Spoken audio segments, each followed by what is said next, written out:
Friends, welcome back to my channel. If you are new viewer, please subscribe my channel for more videos. आज हम बात कर रहे हैं ऑर्डर 15 की सिविल प्रोसीजर कोड के सिविल प्रक्रिया संहिता के, जो कि बात करता है disposal of the suit at the first hearing. तो कौन कौन से बात जो है फर्स्ट हियरिंग पे उसको डिस्पोजल उसका कर दिया जाता है, तो उसका निपटारा क्या है प्रथम सुनवाई पे हो जाता है।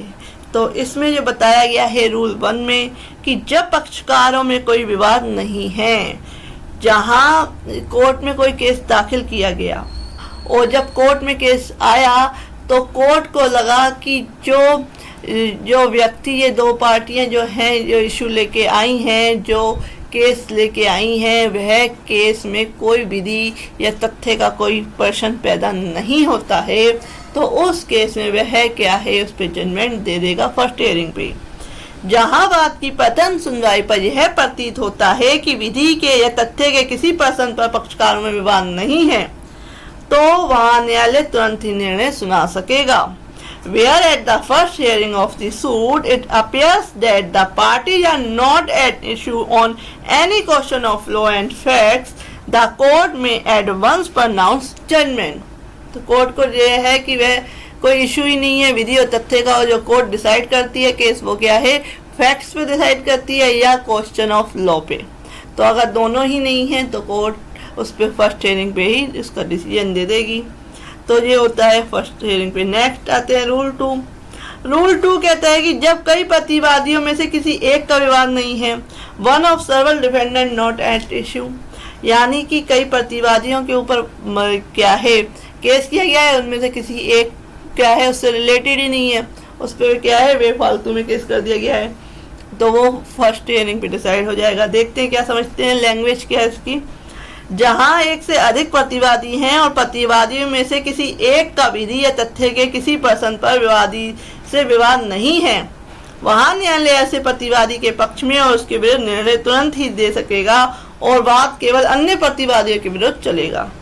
यानी कि जो एक प्रतिवादी है जिसपे कि उस केस से कोई रिलेटेड ही नहीं है, गलती से उसको डाल दिया गया है उस केस में, तो उस पर फर्स्ट हियरिंग पे ही कोर्ट डिसाइड कर देगी कि इस व्यक्ति का इस केस से कोई लेना देना नहीं है और अन्य डिफेंडेंट पे वो केस कंटिन्यू रहेगा। सब रूल 2 कहता है रूल 2 का कि जब कभी इस नियम के अधीन निर्णय सुनाया जाता है तब ऐसे निर्णय के अनुसार डिक्री तैयार की जाएगी और डिक्री में वही तारीख दी जाएगी जिस तारीख को निर्णय सुनाया गया था। नेक्स्ट आते हैं रूल 2। रूल 3।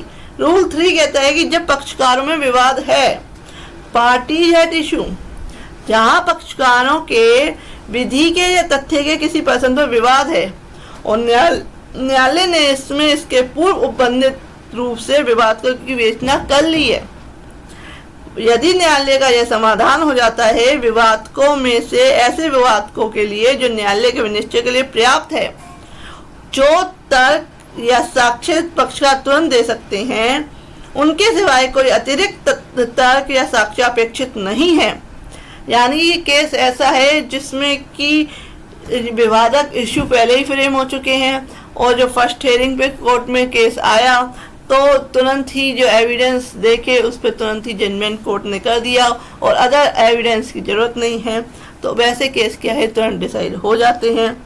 इसके सिवाय कोई अतिरिक्त तर्क या साक्ष्य अपेक्षित नहीं है और बाद में तुरंत ही आगे कार्रवाई करने के लिए कोई अन्याय नहीं होगा, तो न्यायालय ऐसे विवादकों के अवधारा के लिए अग्रसर हो जाएगा और यदि इसमें इसके पश्चात निष्कर्ष निश्चय करने के लिए पर्याप्त है तो वह तदनुसार निर्णय सुनाएगा, चाहे सम्मन केवल विवादकों के स्थिरीकरण के लिए निकाला गया हो या बात के अंतिम निपटारे के लिए।